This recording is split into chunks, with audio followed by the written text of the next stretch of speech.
है अगर हम विवेक के द्वारा चलें तो। अधर्माचरण करने वाला आध्यात्मिक हो ही नहीं सकता, और अधर्माचरण करने वाला अगर उन्नति को प्राप्त हो रहा है तो पूर्व पुण्य से हो रहा है। पूर्व का जो पुण्य है वो उसे उन्नति को दिखा रहा है, वो बहुत बुरी तरह नष्ट होगा। पहले हमें कवच पहनना पड़ेगा कि अधर्माचरण हमारे अंदर ना आने पावे। अब क्या क्या अधर्माचरण है, जब हम रोज सत्संग सुनेंगे तो हमें पता चलने लगेगा। और वैसे तो आपको बताएं, सबके हृदय में भगवान बैठे हैं और वो बता देते हैं ये गलत है। क्यों? आपको अनुभव हुआ कभी कि जो ही हम कुछ करना चाहते हैं वो गलत होता है तो वो भय देते हैं और कहते हैं ये गलत है मत करो, लेकिन हम इसमें सुख मिलेगा, इतनी जोर की भावना हो जाती है कि हम भगवान की आज्ञा का उल्लंघन करके और वो पाप कर्म कर बैठते हैं। अगर हम पाप कर्म करेंगे तो अध्यात्म में चल ही नहीं पाएंगे। तो इसीलिए प्रायः संसारिक आदमी अध्यात्म को स्वीकार नहीं करता, क्योंकि वो पाप कर्म करता है। पापवंत कर सहज स्वभाव, भजन मोर ते भाव न काऊ, जो पे दुष्ट हृदय सोई होई, मोरे सन्मुख आव की सोई। वो पापाचरण के कारण अध्यात्म को स्वीकार नहीं करता। यदि पापाचरण त्याग कर दे तो अध्यात्म और सांसारिक उन्नति साथ साथ चलती जाएगी। चक्रवर्ती सम्राट महाराज अम्बरीश जी थे और महान भागवत भी थे। जनक जी परम ज्ञानी हैं और राजा भी हैं, तो साथ साथ दोनों बातें चल सकती है यदि गंदे आचरणों का त्याग कर दिया जाए तो। पर है कठिन, क्योंकि गंदा आचरण हम छोड़ नहीं पाते। गंदा आचरण होता कब है? जब हम मन के अनुसार चलते हैं। और गंदा आचरण छूटता कब है? जब हम शास्त्र के अनुसार चलते हैं। तस्मात् शास्त्रम प्रमाणन्ते कार्याकार्यो व्यवस्थितो। कार्य और अकार्य की व्यवस्था शास्त्रों में की गई। तो सब शास्त्रों का ज्ञान ना हो तो संतों का संग करो, तो वो सार बातें आपको सत्संग में सुनाते रहेंगे तो आपका ज्ञान प्रकाशित होता रहेगा। अगर हम शास्त्रीय ज्ञान के अनुसार अपने कर्म का अनुष्ठान करें, अब जैसे आप कोई पदाधिकारी हैं, आपको पता है घूस लेना कानूनी अपराध है और भागवतिक भी अपराध है, लेकिन कौन मानता है? आप विचार करो।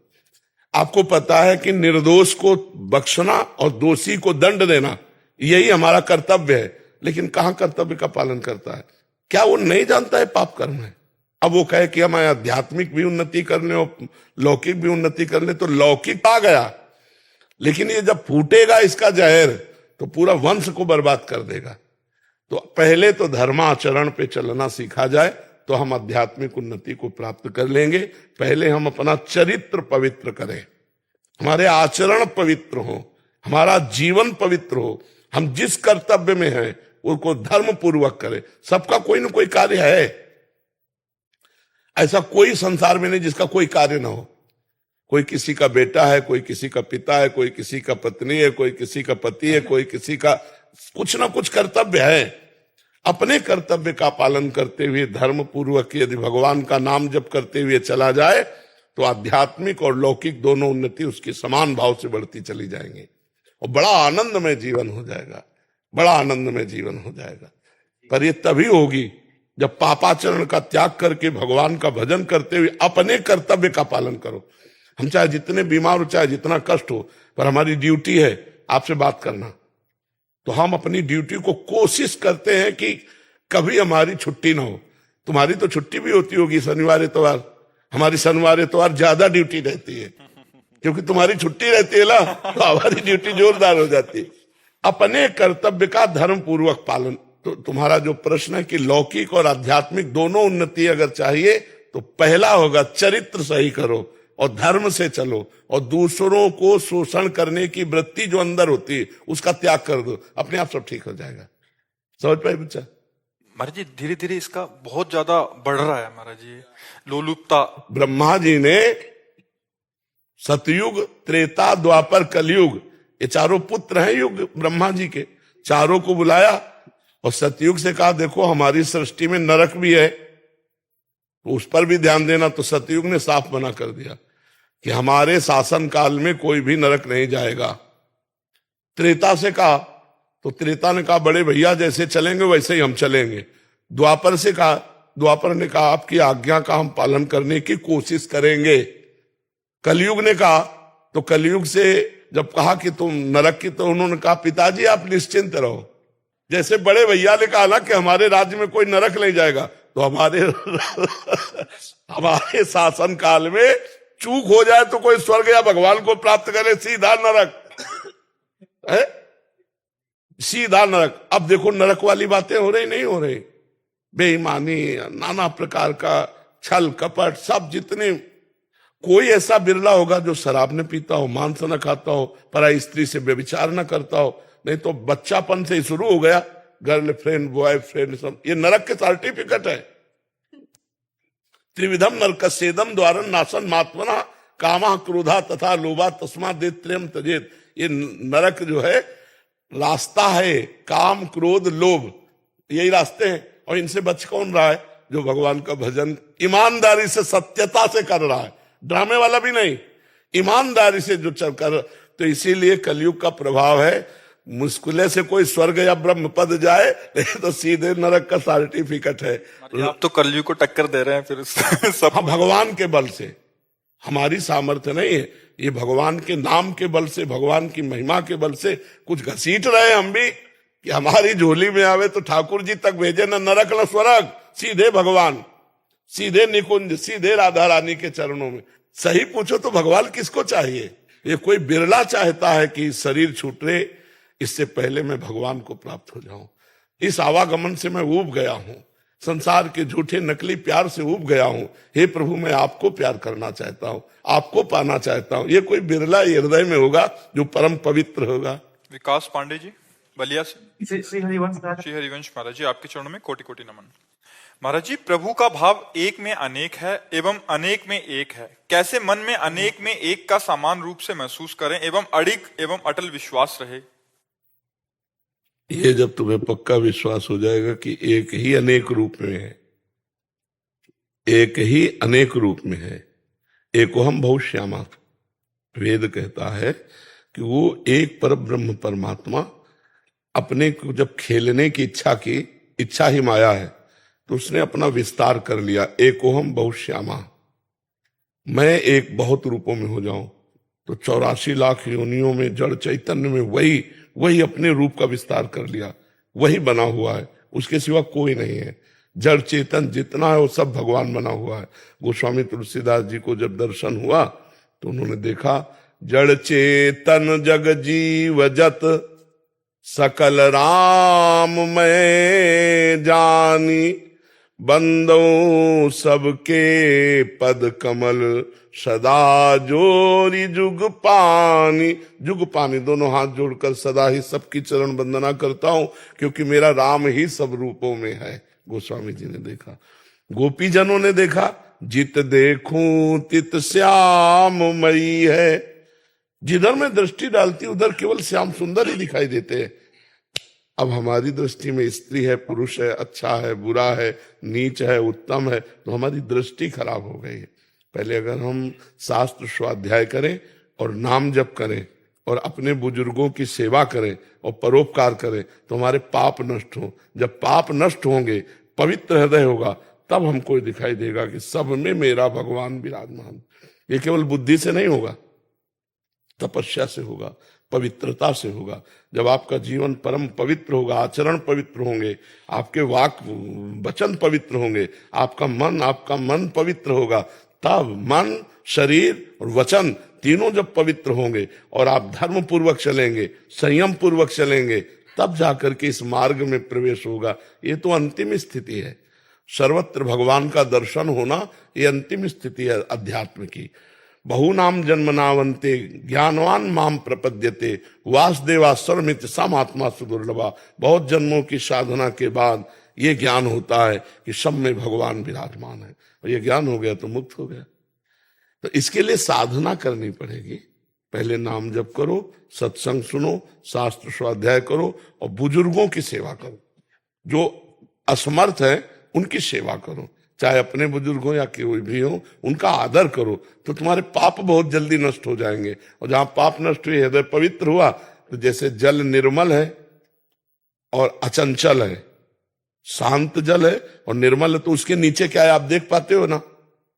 जल निर्मल हो और अचंचल हो, मतलब स्थिर हो, तो आप नीचे देख पाओगे कि उसमें क्या है। ऐसे ही जब अंतःकरण निर्मल होगा और एकाग्र होगा तो आप वहीं झांक पाओगे कि परमात्मा कहाँ विराजमान है। यहीं विराजमान है, हृदय में ही विराजमान है। तो नाम जप करो, भजन करो। हर्षद जी, महाराष्ट्र। राधे राधे महाराज जी। महाराज जी, आपके चरणों में कोटि कोटि प्रणाम। महाराज जी, दृष्टा कैसे बने? अष्टावक्र की गीता जी में पढ़ा था कि जिस क्षण तुम दृष्टा बन जाओगे पिछले सारे जन्मों के कर्म नष्ट हो जाएंगे। क्या ये संभव है? और उस संभव को कैसे लाएं महाराज जी? उस भाव को कैसे लाएं? इसका प्रश्न है। पहले साधना करो, पहले साधना करो। पीएचडी का ग्रंथ ककारा ना आता हो तो पढ़ लोगे क्या? उसका भाव समझ लोगे क्या? पहले काखा गाखा मात्रा और अक्षर सीखो, तब तो पढ़ना आएगा। तो अभी साधना तो कुछ है नहीं। और दृष्टा भाव, अरे वो ज्ञानी महापुरुषों की स्थिति होती दृष्टा भाव में।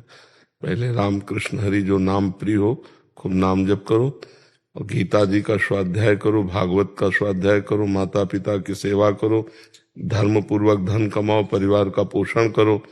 चलो कुछ दिन ऐसे चलो तो हृदय पवित्र होगा, तब बताएंगे तो समझ पाओगे कि दृष्टा भाव क्या है। अभी तो देहाभिमानी जीव हो, नहीं हो। आप विचार करके देखो, आप अपने को शरीर मान रहे हो ना, हाँ, तो इसलिए दृष्टा भाव अभी नहीं समझ में आएगा। पहले साधन करो तब समझ में आता है। नाम जप करो, शास्त्रों का स्वाध्याय करो, माता पिता की सेवा करो, परोपकार करो, धन कमाओ धर्म के द्वारा। धर्मात्मा बन करके फिर महात्मा बना जाता है। अभी तो नाम जप करो अभी, ठीक है। एक और प्रश्न। क्या? जब से ये वाचन करना चालू किया अलग अलग तरीके की बुक्स, किताबें, तो अलग अलग तरीके की नहीं, ठीक से पढ़ो। गीता पृष्ठ से पूज्य राधा बाबा, पूज्य भाई जी श्री हनुमान प्रसाद पोद्दार जी, पूज्य स्वामी राम सुखदास जी, पूज्य श्री जयदयाल गोयनका जी, 4 नाम याद कर लो। इनकी महापुरुषों की वाणी लाओ। इन महापुरुषों के सुलझे हुए वचन है, शास्त्र सम्मत वचन है, हमने स्वाध्याय किया है। तो इन महापुरुषों की वाणी लाओ। किसकी किसकी? राधा बाबा, भाई जी से हनुमान प्रसाद पोद्दार जी, पूज्य स्वामी राम सुखदास जी और पूज्य श्री जयदयाल गोयनका जी। इनकी वाणियां ले आओ छोटी छोटी पत्रिकाओं में और उनको पढ़ो। पढ़ा, पर फिर भी बहुत छोटी छोटी बात पे जब से पढ़ना शुरू किया तो बहुत छोटी छोटी बात पे क्रोध आ रहा। क्रोध आता है? बहुत छोटी छोटी बात नहीं आता था किसी भी बात पे, किसी भी रीत से। तो क्या ये अहंकार का एक? नहीं बच्चा, जब हम माया के दुश्मनों से निकलना चाहते हैं तो हमें थप्पड़ियाना शुरू कर देते हैं। जैसे आप संसार में फंसे हो तो आपको पता नहीं कि काम कैसे सताता है, क्रोध कितना परास्त करता है, लोभ कितना परास्त। जब आप भगवान की तरफ चलोगे तब इनका असली रूप आएगा। काम कितना भयंकर है, क्रोध कितना भयंकर, लोभ कितना भयंकर है। तो इनको सहा जाता है। जिसे जिस बात पे गुस्सा आ रही, शांत भाव से, हमें गुस्सा नहीं करनी। ये विकार है। त्रिविधम नरकस्येदम द्वारम नाशन मात्मनः कामः क्रोधा तथा लोभा तस्मादेत त्रयम त्यजेत। ये 3 नरक के द्वार हैं, काम क्रोध लोभ। तस्मा, इनको त्याग देना चाहिए। जब काम आ रहा है तो अगर पत्नी है तो धर्म पूर्वक, क्रोध आ रहा है तो चुपचाप उसको सह लिया, लोभ आ रहा है तो धर्म पूर्वक धन कमाओ, अधर्म का धन नहीं। क्योंकि तीनों नरक के द्वार है। काम क्रोध मद लोभ सब नाथ नरक के पंथ। ये पंथ माने रास्ता, ये नरक के रास्ते हैं। नाथ नरक के पंथ। तो अब बचो, काम से बचो, क्रोध से बचो, लोभ से बचो। धीरे धीरे साक्षी भाव तक पहुंचने के लिए पहले इनको परास्त करना आवश्यक भाव है। और काम क्रोध लोभ ये आते कहाँ हैं तुम्हें पता है? मन में। मन में आते हैं। अंतःकरण उसे ही कहते हैं जहां मन बुद्धि चित्त अहंकार है। उसी अहम में, अहंकार में आते हैं। यही इंद्रियों के द्वारा मन भोगना चाहता है। तो आप तो है नहीं, मन है। ये भाव पहले लाओ कि ये सब विकार मन में है, मेरे में नहीं। जो जलन हो रही वो मन को हो रही, मेरे को नहीं हो रही। तो आप अलग होना शुरू हुए ना, तो आप साक्षी भाव में आना शुरू हुए, आप दृष्टा भाव में आना शुरू हुए। आप देखने वाले हैं मन को, ना कि आप मन है। तो काम क्रोध आदि मन में आए, आप में तो आए नहीं। तो आप उसे देख रहे हैं तो आप उसे जीत जाएंगे, क्योंकि आप में नहीं है, वो मन में है। और जब अपने पे तो हम हार जाएंगे। इसीलिए दृष्टा भाव, पर उसमें टिकोगे नहीं अभी, क्योंकि तपस्या नहीं है ना, पवित्रता नहीं है, तो इसलिए टिकोगे नहीं उसमें। टिक गया सो ज्ञानी, टिक जाए सो ज्ञानी, फिसल जाए सो अज्ञानी। ठीक है। सरिता जी लुधियाना से। राधे राधे गुरुजी। गुरुजी, निर्गुण भक्ति और त्रिगुण भक्ति क्या होती है? त्रिगुण भक्ति, त्रिगुण भाव मैंने त्रिगुण भाव कहे, सतोगुण रजोगुण तमोगुण, इन्हीं के त्रिगुण भाव है। ये तीन मायाकृत भाव, इनसे बचना है कि इसमें जाना है? बचना है। हाँ, इनसे बचना। इसलिए कि निर्गुण भक्ति कैसे करी जा सकती है? तो पहले नाम जप करो डट के, भगवान का हाँ जी, हाँ नाम जप करो और भगवान की कथाएं सुनो हाँ जी, अधिक से अधिक। हाँ जी। और इसके बाद भगवान से प्रार्थना करो कि आपका सगुण रूप और आपका निर्गुण रूप क्या है, हमको ये चर्चा सुनवाओ या हमारे अंदर ज्ञान प्रदान करो। तो सोई जाने ही जे देह जनाई, और जानत तुम्हें तुम्हें हो जाए। तुम्हारा रूप भी निर्गुण ही है, ये रूप तुम्हारा तो नहीं है। ये स्त्री शरीर जो है आपको मिला है, 50 वर्ष 80 वर्ष 100 वर्ष, इसके बाद ये हट जाएगा। अगर आप मुक्त नहीं हुई तो फिर नए शरीर में जाएंगे। वो नया शरीर क्या है कर्म के अनुसार, ये तो विधाता जानते हैं। जो हमारा स्वरूप है वो न स्त्री है न पुरुष है, उसका कोई रूप नहीं। हमारा स्वरूप ही निर्गुण है। जो हमारा स्वरूप है वो आकार रहित है। हम उसको जिस आकार में आरोपित कर देते हैं वही वो आकार मान लिया जाता है। तो क्या वो जो अंदर परमात्मा का अंश है वो पुरुष है क्या? वो स्त्री में गया तो स्त्री बन गया, पुरुष में गया तो पुरुष बन गया। वो बना कुछ नहीं, वो ऐसे ही पावर है, मान लेते हैं केवल हम, सुना। ये थोड़ा कठिन है, थोड़ा कठिन है। असंभव नहीं है। असंभव कैसे हो सकता है? हम तो मनुष्य जन्म में है, भगवान के अंश, असंभव क्या हो सकता है? कठिन है। ज्ञान के पंथ कृपाण की धारा, परत खगेश लगे नहीं बारा।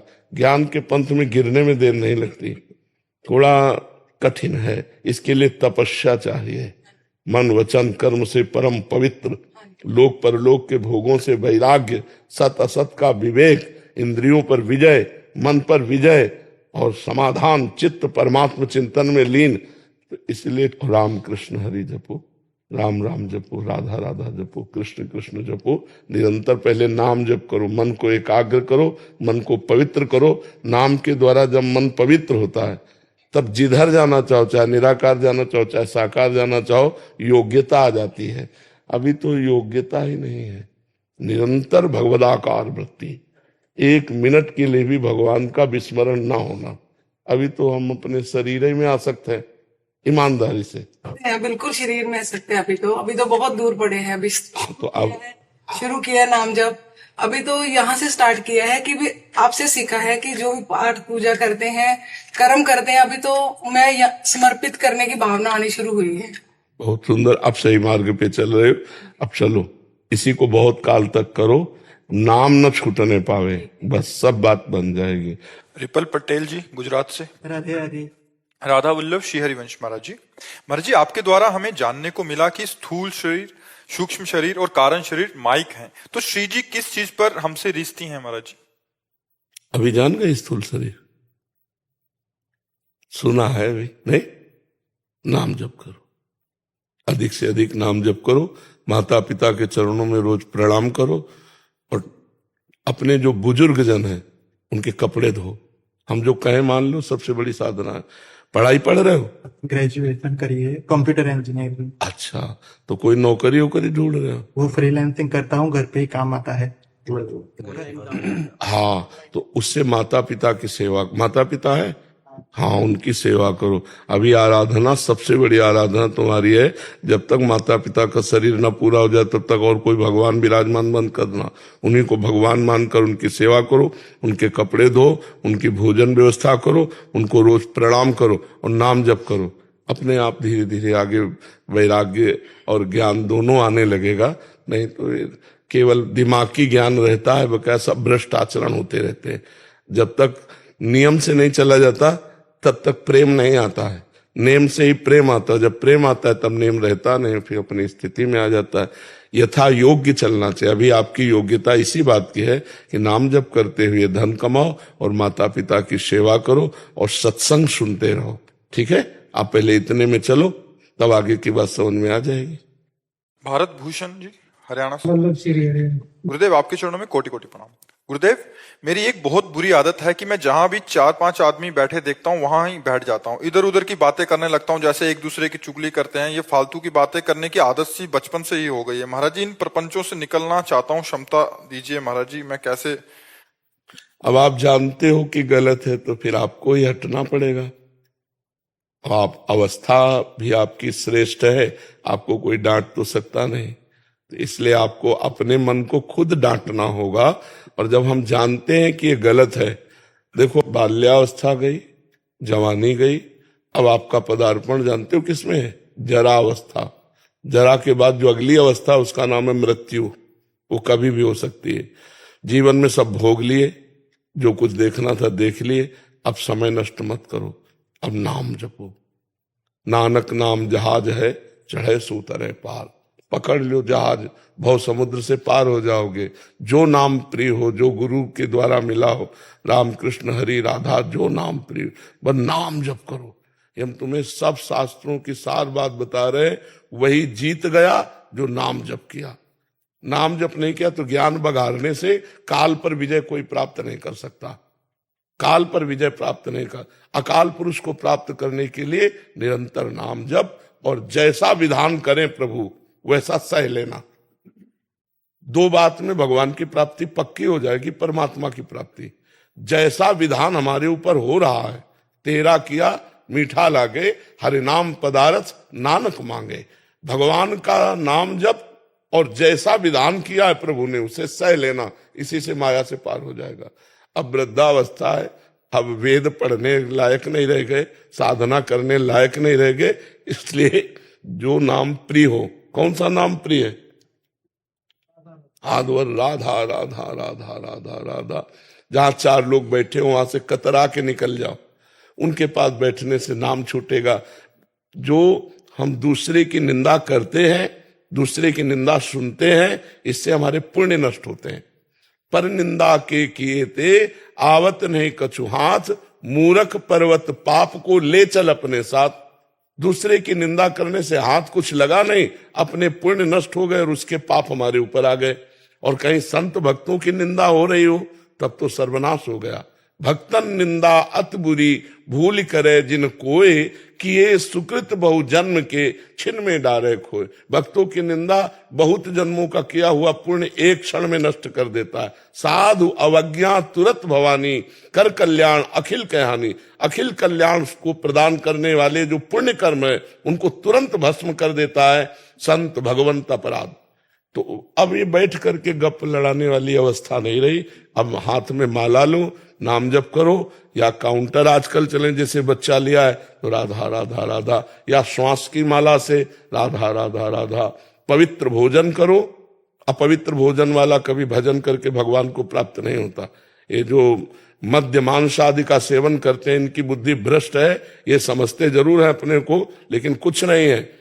जिसकी बुद्धि भ्रष्ट है वो भगवद आराधना नहीं कर सकता।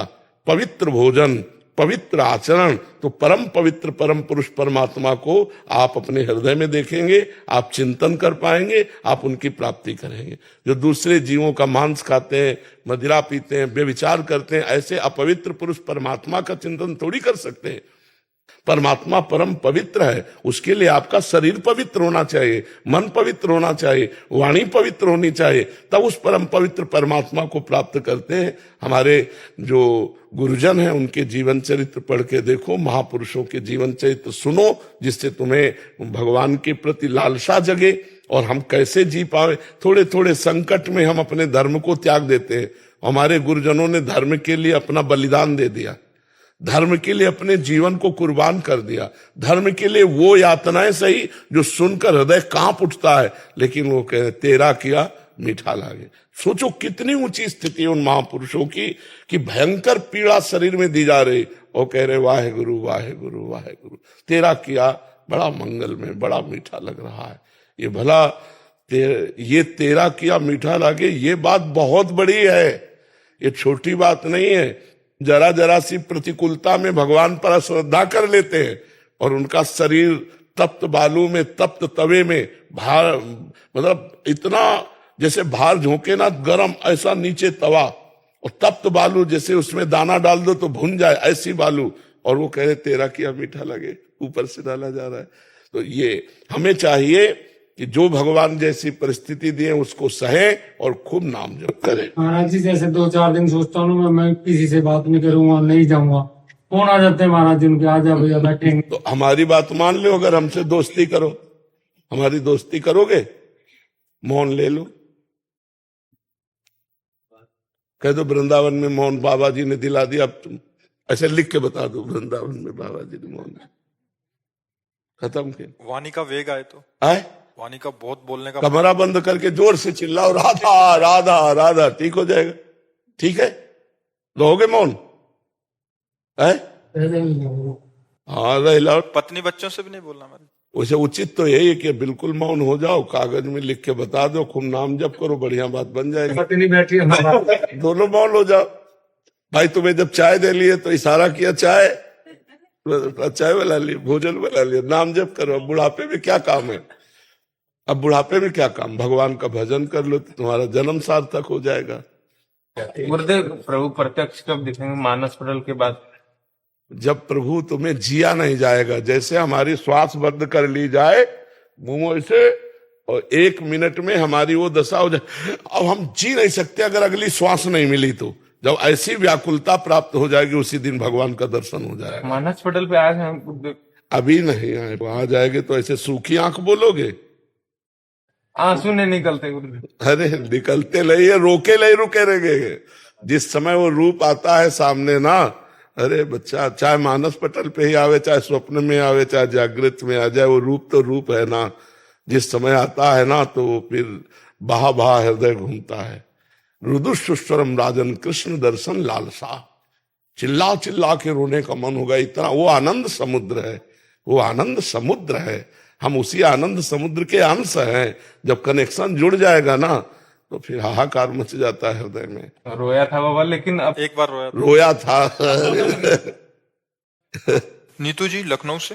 राधे राधे महाराज जी, राधा वल्लभ श्री हरिवंश। महाराज जी, यदि गुरुदेव का गोलोकवास हो जाए तो कैसे पता चले कि वो हमसे प्रसन्न है या नहीं? ये मन में हर वक्त संशय रहता है। मंत्र चल रहा है तो गुरुदेव प्रसन्न है, मंत्र भूल गए, चल नहीं रहा तो यही हानि है, यही विपत्ति है, यही गुरुदेव नाराज है। का हनुमंत विपत्ति प्रभु सोई, जो तो सुमिरन भजन न होई। आज के सत्संग में था गुरुदेव, गुरुमंत्र और इष्ट देव, तीनों एक हैं।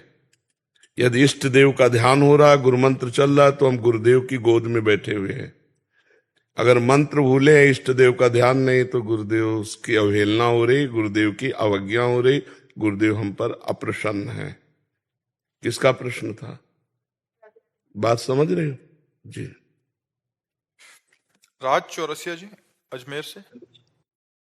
महाराज जी, श्री जी की कृपा से मुझे 2 साल पहले यूट्यूब और इंस्टाग्राम के माध्यम से आपका सत्संग सुनने का सौभाग्य प्राप्त हुआ एवं श्री जी की कृपा से नाम जपने की प्रेरणा आई और मैंने नाम जपना शुरू भी किया। लेकिन महाराज जी, कुछ समय तक तो नाम जप और भजन में रुचि बनी रहती है और कभी अरुचि भी हो जाती है। महाराज जी, कृपया करके मार्गदर्शन करें। कबहू तो थोड़ो भजन, कबहू होत विशाल, मन को धीरज छुटे नहीं, गहे न दूजी चाल। 3 गुण है बच्चा, सतोगुण, रजोगुण, तमोगुण। जब सतोगुण आएगा तो भजन में रुचि होगी, जब रजोगुण आएगा तो भोग में रुचि होगी, स्त्री की तरफ आकर्षण होना, खान पान का आकर्षण होना। जब तमोगुण आएगा तो नींद, आलस्य, प्रमाद, गुस्सा, ये लक्षण आते हैं। इन तीनों गुणों पर विजय प्राप्त किए बिना कोई एक रस आनंद में नहीं डूबता। तो हमें क्या करना है कि हमारा मन लगे ना लगे, हमारा मन गंदी बातों में जा रहा, जाने दो, हमें नाम पकड़े रहना है। मन गंदी बातों में जाए कोई खास बात नहीं, तन गंदी क्रिया में ना होने पावे। मन कह रहा है ये खाना है, कर देना, वो मत खाने को दो। मन कह रहा है ये करना है, मत करने। तुम्हारी स्वीकृति के बिना मन कुछ नहीं कर सकता। तो नाम जब हम बिना रुचि के भी पकड़े, बिना स्वाद के भी, बिना आनंद के भी पकड़े, तब हम 3 गुण, जैसे रजोगुण आ गया, अब भजन में मन नहीं लगेगा, अब टीवी देखने में मन लगेगा, भोगों में मन लगेगा, संसार। तो उस समय हमें समझना है कि इस समय मन नहीं लग रहा पर मुझे जपना है, तभी मैं इस पर विजय प्राप्त करूंगा, नहीं बार बार ये विक्षेप डालता रहेगा। कभी थोड़ा भजन होता है, कभी बहुत भजन होता है, कभी एकदम भजन में मन नहीं लगता। पर हम ना लगने पर भी भजन करें, तब माया पर विजय प्राप्त कर लेंगे। समझ रहे हो आप जी? घूस लेते हैं, कुछ तो है गड़बड़। महाराज जी अगर सत्संग से पहले कभी ऐसा हो गया हो तो फिर क्या करें उसमें? पहले का जो रहा है तो मतलब अगर एकत्रित हुआ हो, अगर वो खर्चा हो गया तो हम ज्यादा प्रश्न नहीं करेंगे। अगर एकत्रित हो तो उसको कहीं धर्म कार्यों में हटा दीजिए, क्योंकि वो आपके वंश के लिए, आपके परिवार के लिए हानिकारक रहेगा।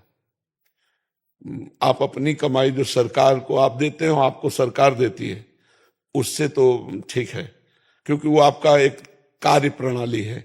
लेकिन उसमें जो आप, तो फिर वो अधर्माचरण के द्वारा कमाया हुआ धन होगा, और वो आखिरी में आपको और आपके परिवार को, वंश को, वो कहीं ना कहीं दूषित कर देगा। इसलिए हमारी प्रार्थना है कि अर्थ प्रधान बुद्धि रख करके कर्तव्य कर्म नहीं किया जाता, कर्तव्य कर्म प्रधान बुद्धि रख करके अर्थ को शासन में रखा जाता है। तो ये जो घूस लेकर के बड़े बड़े महल बना लिए जाते हैं, परिवार की सुख सुविधाएं एकत्रित कर दी जाती है, उनके बच्चे ही बुद्धि भ्रष्ट हो जाती है, और बच्चे ही माता पिता को प्रताड़ित करते हैं या स्वयं आत्महत्या कर लेते हैं। बहुत हम सूक्ष्म बात कह रहे हैं, इसको लोग जल्दी समझते नहीं। या ऐसे बच्चे पैदा होंगे जिनको जीवन भर संभालते रहो, या ऐसे बच्चे पैदा होंगे जो जीवन भर का गम दे देंगे, या फिर ऐसे बच्चे पैदा होंगे जो जीवन भर तुम्हें पीड़ित करेंगे, तुम्हें सताएंगे। वो अधर्म का धन कभी चैन नहीं लेने देगा। महाराज जी आज ही एक प्रश्न था, शायद इसी विभाग से था, उसमें कह रहे थे कि उनका बच्चा है 8-10 साल का, वो मतलब एकदम मानसिक वो हो गया उसकी, शायद इधर बैठे हो यहाँ। अधर्मा आचरण किसी को बख्शता नहीं है, पक्का समझ लो। सबसे हाथ जोड़कर प्रार्थना है, धर्म की 100 रुपया की कमाई तुम्हारे घर में आनंद फैला देगी, और अधर्म की 1 करोड़ की कमाई तुम्हारे परिवार को, तुम्हारे वंश को वो विस्फोट पैदा कर देगी, बुद्धि भ्रष्ट कर देगी। ऐसे रोग, ऐसी घटनाएं, ऐसी बौद्धिक स्तर की मारामारी मच जाएगी कि आप कभी सुखी नहीं हो पाओगे। इसलिए अधर्म का पैसा मत लो, उसे जहर समझो, और धर्म की कमाई, मेहनत की कमाई आप उससे सेवन करो। वो तुम्हारे परिवार को दीपक की तरह जलाती रहेगी, हाइलोजन की तरह। बेईमानी से तुम चमकोगे, एकदम फ्यूज हो जाओगे, और दीपक की तरह जलोगे, वंश परंपरागत जलते रहोगे। आप एक बात समझो, हमारे घर में बच्चे ही थे, गेहूं बेचा गया, किसान आदमी, तो 100 रुपया का बेचा गया। बहुत सस्ती चीजें जाती थी, तो 110 रुपया उसमें आ गए। और जब पिताश्री ने घर में गिनवाया तो 110, तो उनका गेहूं तो 100 रुपया का बेचा गया। 110 कैसे आ गए? पूरा 110 रुपया ले जाओ उसके पास और गिन के उसको दिखाओ कि 10 रुपया तुम्हारे ज्यादा थे, ये दे दो। जब दे के वापस आए, उस परिवार में पले हैं जहां 10 रुपये बेईमानी के, अब वो तो दे दिया था, अब उसको क्या पता कि 10 ज्यादा चले गए, लेकिन उनका नहीं, पूरे 110 लेके जाओ, गिन के दिखाओ कि आपके 10 रुपया ज्यादा है, दे के आ जाओ। ऐसे धर्मात्मा परिवार से, मतलब पूरा परिवार भगवत मार्ग में। क्यों? क्योंकि ऐसे संस्कार डाले गए, ऐसा धर्म की कमाई खाई गई कि सबकी बुद्धि भगवान में। तो आपका आचरण आपकी संतान पर प्रभाव डालेगा। इसलिए डरो, जैसे जहर खाने से डरते हैं, ऐसे घूस से डरो। किसी भी विभाग में कोई हो, हमारी जो बातें सुनते हैं, हम हाथ जोड़कर प्रार्थना करते हैं, ये जो अधर्माचरण के द्वारा पैसा लिया गया है, ये तुम्हारे परिवार के लिए बड़ी हानिकारक होगा। अभी आपको बड़ा अच्छा लगता है, वो सब हानिकारक है। मेहनत की कमाई अपने परिवार को देना। अगर भूल से अधर्माचरण आ जाए तो उसको बाहर फेंकिया ना, गौशाला में, कहीं किसी ऐसी जगह, जैसे बहुत से जिनमें फ्री दवाइयां होती हैं मरीजों, उनमें दे आवे, वो घर ला के ना दे। घर तो अपनी मेहनत की कमाई लावे, उनका कभी प्रयोग ना करे। श्री हरिवंश महाराज जी, आपके चरणों में कोटि कोटि प्रणाम। महाराज जी, एक विधवा स्त्री की क्या दिनचर्या होनी चाहिए ताकि वो श्री जी को प्राप्त कर सके? क्या एक जैसे साधु की दिनचर्या होती, विधवा होना कोई मतलब दुर्भाग्य नहीं है मेरी समझ में, क्योंकि मृत्यु लोक है। अब जितने दिन के लिए जो साथी आया था वो साथी चला गया, अब हम अपने असली साथी को खोज सकते हैं। मुझे अवसर मिला, जो अविनाशी पति है, जैसे मीरा जी कहती है, मेरा चूड़ला तो अमर है, क्योंकि मेरे तो गिरधर गोपाल दूसरों न कोई, जाके सिर मोर मुकुट मेरो पति सोई। तो प्रातः से लेकर शयन तक, शयन से लेकर प्रातः तक अगर ब्रह्मचर्य का पालन करे, क्योंकि भगवान ने अवसर दिया है, ब्रह्मचर्य पालन करे, शास्त्रों का स्वाध्याय करे, नाम जप करे और समाज से हटकर एकांत में जैसे सन्यासी साधना करते ऐसी साधना करो तो अपने कुल परिवार को भी तार देगा और स्वयं तर जाएगा। क्योंकि जीव न स्त्री है न पुरुष है, ये तो कुछ समय के लिए मिला हुआ है, न कोई किसी का पति न कोई किसी की पत्नी है। नाटक मंच पर माया के द्वारा ये रचित शरीरों के संबंध है, वो गया, उसका संबंध इतने दिनों तक था, अब परमात्मा से संबंध कर लो, अब भगवान से संबंध कर लो। हमें लगता है हर परिस्थिति का सदुपयोग करना चाहिए, दुरुपयोग नहीं। अब ये परिस्थिति, जैसे आप बहुत गंभीर मुद्रा में इस बात को समझना चाहती है, तो ये परिस्थिति का सदुपयोग है, पर ये बहुत धैर्यशाली की बात है। नहीं तो कल परसों एक प्रश्न था हमारा, जिसमें यही लिखा था कि अब ये अकेलापन सहा नहीं जा रहा, मतलब ऐसा लग रहा है कि दूसरी शादी, नया कोई जीवन साथी चयन कर लें, मतलब वैधव्य हो गया था। हाँ, अभी और बहुत फिर इसमें कोई विलय सेट हो पाता नहीं। तो पहली बात होती है कि जो स्वीकार करता है उसकी हे बुद्धि होती है सामने वाले के प्रति, और उसकी दैन्य बुद्धि होती है। वो बहुत, मतलब हमें तो लगता है कि अगर सह जाए तो आजीवन ब्रह्मचर्य रहकर भजन करना चाहिए। कितने बच्चे बच्चियां भजन कर रहे हैं जिन्होंने ब्याह ही नहीं किया है, और 18, 16, 15, 25, 24 सब नौजवान हैं और सब हाथ में माला, कंठी, तिलक, किसी को देखेंगे भी नहीं, किसी को देखेंगे भी नहीं। कोई ऐसा नहीं कि मोबाइल रखती हो या किसी भी तरह का सांसारिक आधुनिक, कोई भी आधुनिक सुविधाएं नहीं है, बस वो भगवान के लिए जीवन। तो हमें लगता है कहीं ना कहीं भगवान ने कृपा करी और मुझे अपनी तरफ घसीटने का अवसर दिया, ऐसा हमें सोचना चाहिए। हमें ये नहीं सोचना चाहिए कि हमारा दुर्भाग्य है कि हमारा पति चला गया, अब मैं श्री कृष्ण को रिझाऊंगी और जन्म जन्म उन्हीं, वो अविनाशी हैं, जन्म जन्म उन्हीं की होके रहूंगी। जो बड़ी बड़ी ऐसी महान भक्ता हुई हमारे देश में जिन्होंने भगवान को रिझा लिया, पर बच के रहे, क्योंकि आकर्षण बहुत बुरा होता है। समाज में रहना है, वो आकर्षण है, पर अगर भक्ति शुद्ध है तो कोई परास्त नहीं कर सकता, नहीं तो बहुत कठिन है। क्योंकि अपने मन को बहुत काल तक किसी सीमा में बांधे रखना बहुत कठिन होता है। जैसा इन्होंने प्रश्न किया कि अब अकेलापन खाया जाता है, वो अकेलापन अगर दूर करने की बात भगवान से हो गई तो निभ सकता है, अन्यथा भी बहुत कठिन है निभ पाना। वो मन हमारा खुद हमको गिरा देगा। महाराज जी प्रसंग चल रहा है इसलिए पूछ रहे हैं। महाराज जी जैसे नवीन अवस्था में अगर वैधव्य आ जाता है महाराज जी, तो क्या ससुराल से माँ बाप के घर में रहना ज्यादा उचित रहेगा? अब ऐसे माँ बाप उदार मिले, भाई उदार मिले तो है, क्योंकि माँ बाप जो बोझा समझते थे वो दोबारा कैसे स्वीकार कर सकते हैं? उनको बोझा ही लगेगा ना। लड़की अगर भाभी है, भैया है, उसे प्यार नहीं देंगे तो माँ बाप तो कुछ दिन के रह गए ना, वो जिंदगी भर टार्चर करें। तो इससे अच्छा है कि वो ससुराल में व्यतीत करे। अगर वहां भी जीवन सही ना दिखाई दे तो आजकल समृद्ध भारत है, कोई नौकरी कर लो और स्वयं एक कमरा ले लो किराए का और स्वयं रहना सीखो। हमारी भारत की लड़कियां तो बॉर्डर पे भी लगी हैं, और अपने धर्म से चलो और अपना जीवन जीने सीखो। जीवन, अब वो समय नहीं है कि घर की बातें सहते रहो, विधवा हो गई तो घर के लोग टॉर्चर कर रहे हैं, कठोर शब्द बोल रहे हैं। नहीं, कोई नौकरी कर लेते हैं, कोई व्यापार कर लेते हैं और अपना जीवन जीते हैं, इस तरह का नहीं। और जो बहुत कम अवस्था में शरीर, जिनका पति का पूरा हो गया, मनो अभिव्याह किया और शरीर पूरा हो गया, तो सब कोई ब्रह्मचर्य तो नहीं रह सकता। उनसे हम प्रार्थना यही करेंगे कि अपने जीने का रास्ता निकाल लें, क्योंकि व्यभिचार से अच्छा है किसी एक पुरुष का वर्ण करके और धर्म पूर्वक चला जाए। अगर हम ब्रह्मचर्य नहीं रहेंगे तो व्यभिचार करेंगे, व्यभिचार करेंगे तो बिल्कुल नरकगामी हो जाएंगे।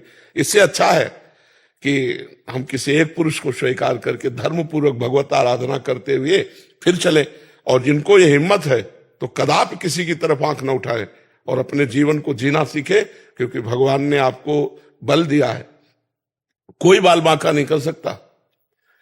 यमुना बाई थी, गंगा यमुना बाई, तो जो ब्रह्मचर्य रहता है उसमें एक सुंदरता आ जाती है। ब्रह्मचर्य एक तेज है। तो सम्राट अकबर का भांजा अजीज बेग उसका नाम था, वो दौड़े पे आया हुआ था आगरे, तो यहां वृंदावन आया होता, उसने देखा इतनी सुंदर स्त्री और 9 युवती और वस्त्र गंगा यमुना स्नान से शरीर में लिपटे हुए थे। तो उसने अब जो उसके साथ थे आदेश किया कि इसको हमारी सेवा में भेजा जाए। बोले नहीं, ये तो संत है, कोई संसारिक पुरुष नहीं है, ये नहीं आएंगे। अब उसका मन गलत हो चुका था, वो पदवी पे था, तो उन्होंने कहा अगर आप किसी भी तरह का शासन प्रयोग करते हैं तो समाज बिगड़ जाएगी। तो 2 वैश्याएं उसने खरीदी और कहा, परिचय दिया कि उनको किसी भी तरह छल के द्वारा हमारे पास लाओ। और वैश्याओं ने साधु वेश धारण किया, रसिकानंद वाले में पूरा चरित्र है। अब उनके पास जाने, साधु वेश का तो आदर किया जाता है, मतलब कोई भी कैसा भी हो साधु वेश में आए तो उस वेश का आदर किया जाता है। प्रणाम नमस्कार, बैठी, थोड़ी देर भगवत चर्चा हुई, चली गई। 4-6 दिन रोज आने लगी, फिर एक दिन नहीं आई, फिर दूसरे दिन गई, तो पूछना बनता है ना। बोले सखी आप कल नहीं आई थी? तो उनका हमारे यहाँ बहुत बड़े संत आए हैं, तो उनकी सेवा में बिजी थी, थोड़ी छुट्टी लेकर मैं आपसे मिलने आई हूं। तो उनका संत आए हैं? बोले बहुत बड़े संत है, रात दिन भजन में लगे रहते हैं, आप चलेंगे दर्शन करने? उनको वैसे तो वृंदावन से कहीं जाती नहीं, पर मथुरा की बात है, मथुरा में टिका हुआ था वो, तो चल सकती हैं। तो उनका फिर चलो। अब उनकी तो बात बन गई, पैसा इसी बात के लिए थी, वो नाटक करके उनको वहां महल में, तो उनका संत यहां, तो उनका हाँ, तो उनको लगा कि संत है, चाहे महलों में रखो चाहे झोपड़ी में, उनकी क्या स्थिति हो, तो महापुरुष होते हैं। और जे ही अंदर गए सो बाहर से उसने दरवाजा लॉक कर दिया। तब उनको लगा कि कुछ गड़बड़ है क्या। अंदर की तरफ देखा तो बादशाह का भांजा, तो तुरंत अंदर से भगवान का चिंतन किया, प्रभु में फंस गए। अब माया का जाल, तो जो ही सामने बढ़ा तो उनका एक दूर स्पर्श भी मत कर लेना, नहीं तेरा सर्वनाश हो जाए। अब वो कहाँ है बातें समझने वाला, बस उन्होंने श्री हरिवंश श्री हरिवंश श्री हरिवंश, तो उसको दिखाई दिया सिंह, और ऐसा दहाड़ा सिंह कि वो मूर्छित हो गया। और वो सखी अंतर ध्यान, और वृंदावन में रसिकानंद माल में देख लेना, जय भगवान को पुकारा, भगवान ने अद्भुत लीला कर तुम अकर तुम अन्यथा कर तुम। अब इतनी चीख कि वैश्याओं ने भी दरवाजा खोला, और जब जाके देखा तो बस भयभीत था। तो कहा क्या हुआ, तब सारी घटना तो कहा कह रही थी वो संत हैं, तो बोले हमको एक बार ले चलो, नहीं मेरे प्राण व्याकुल हो रहे। लाए, साष्टांग दंडवत किया और कहा देवी मेरी गलत भावना थी, मुझे क्षमा करो। और बहुत सी भेंट रखी, उनका भेंट की जरूरत नहीं, तुम भेंट ले जाओ, बस एक बात ध्यान रखना, जो भजन करने वाले ब्रज क्षेत्र में उनकी तरफ आंख उठा के मत देखना, भगवान उनकी रक्षा करते हैं। तो जो धर्म से चलता है भगवान उसकी रक्षा करते हैं। इसलिए हम तो प्रणाम करते हैं जो ऐसी स्थिति में अपने जीवन को बचा के भगवान को समर्पित कर दे, पर है कठिन, है कठिन। अगर निर्वाह कर ले जाओ तो असंभव नहीं है। पहले बहुत सी ऐसी माताएं बहनें हो चुकी हैं जो भजन के प्रताप से जीवन को पवित्र रखते हुए भगवान को समर्पित किया है। हमें बड़ा सुख मिलता है जब आप लोगों को दर्शन करते हैं ना, तो हमें एक आध्यात्मिक सुख मिलता है। और हमें आपको देख के सुख मिलता है कि कोई की इच्छा पूरी गई है। साधु एक आया है जो त्रैगुण के आगे की बात कर रहा है। आपने जिनको भी जवाब दिया, अभी भी यही बोल रहे हैं कि नाम ही बस सब केवल वही है जी। गुरुवाणी जी और जितने भी ग्रंथ हैं, जितने भी संत हैं, सबका सार है नाम, नाम और साधु सेवा, साधु संग, सत्संगत, बस इसी से पार होगा। अगर भगवान नाम हरि नाम आप जप रहे हैं तो जिधर जाना चाहेंगे, निराकार साकार जो अनुभव करना। खास बात है संसार का चिंतन छूटना, जिसे ठीक निशाने पे तीर मारना है, उसको इधर डाल नहीं देखनी, चिड़िया नहीं देखनी, नेत्र मारना है तो नेत्र ही केवल देखने हैं। जैसे लक्ष्य है ना कि चिड़िया के नेत्र को बेधना है, तो डाल पे चिड़िया बंधी हो, फिर उसके नेत्र, गलत निशाना सही नहीं लगेगा, न डाल दिखाई दे न चिड़िया दिखाई दे, केवल सीधे नेत्र दिखाई दे और मारो, निशाने पे मारो। तो हमें उस अकाल परम पुरुष परमात्मा की प्राप्ति करनी है। तो बस वाहे गुरु वाहे गुरु वाहे गुरु, संसार का चिंतन छूट जाए तो ये सब बनता है, बिगड़ता है। सृजन